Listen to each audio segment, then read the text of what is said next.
วัสดีเจ้าวันนี้เรามาป้ากับการพยากรณ์อากาศบริเวณภาคเหนือประจำวันอาทิตย์ที่28ธันวาคม2568กันเจ้าก่อนอื่นนะเจ้าเราก็มาพอสภาพอากาศในเจ้านี่ก่อนเจ้า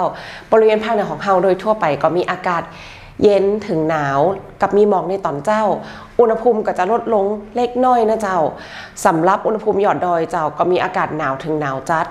และมีน้ำค้างแข็งเกิดขึ้นได้ในบางแห่งโดยตีมีรายงานอุณหภูมิต่ำสุดยอดดอยเจ้านี้วัดได้3องศาเซลเซียสติกิวแม่ปานดอยอินทนนท์อำเภอจำทองจังหวัดเชียงใหม่เจ้า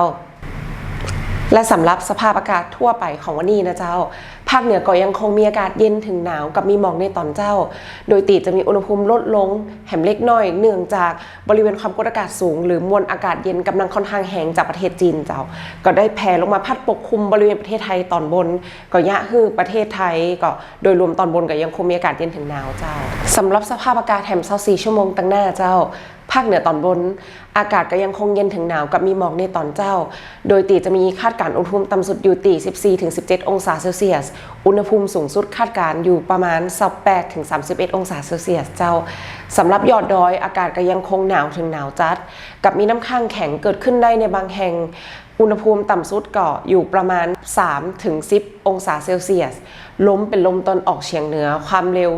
10-15กิโลเมตรต่อชั่วโมงเจ้าและสำหรับภาคเหนือตอนล่างเจ้าอากาศเย็นกับมีหมอกในตอนเจ้าโดยตีมีคาดการณ์อุณหภูมิต่ำสุดอยู่ที่18-20องศาเซลเซียสอุณหภูมิสูงสุด30-32องศาเซลเซียสสำหรับยอดดอยก็มีอากาศหนาวอุณหภูมิคาดการณ์อยู่ที่8-13องศาเซลเซียสลมเป็นลมตะวันออกเฉียงเหนือความเร็ว10-15กิโลเมตรต่อชั่วโมงเจ้าและสุดท้ายนี้เจ้าภาคเหนือก็ยังคงมีอากาศเย็นถึงหนาวกับมีหมอกในตอนเจ้าและจะมีอุณหภูมิลดลงแหมเล็กน้อยเจ้าก็ขอฮื้อปอแม่พี่น้องเจ้าดูแลรักษาสุขภาพเนื่องจากสภาพอากาศตีหนาวเย็นและเพิ่มความระมัดระวังในการสัญจรผ่านบริเวณตีมีหมอกไว้ตัวเจ้าและถ้าหากมีข้อสงสัยเกี่ยวกับสภาพอากาศสามารถสอบถามได้กับทางศูนย์อุตุนิยมวิทยาภาคเหนือได้ตีเบอร์โทรศัพท์0532777919หรือสามารถติดตามข่าวสารผ่านทางเว็บไซต์ Facebook และ TikTok ของศูนย์อุตุนิยมวิทยาติดขึ้นในตามหน้าจอนี่เลยเจ้าและสำหรับวันนี้ก็ขอลาไปก่อนนะเจ้าสวัสดีเจ้า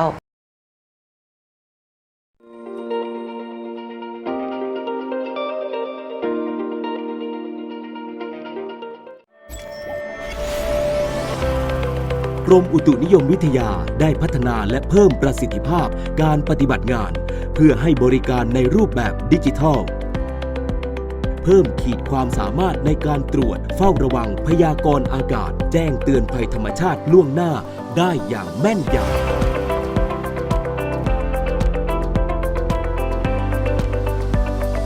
อุตุนิยมวิทยายุคใหม่แจ้งข่าวฉับไวใส่ใจปวงชน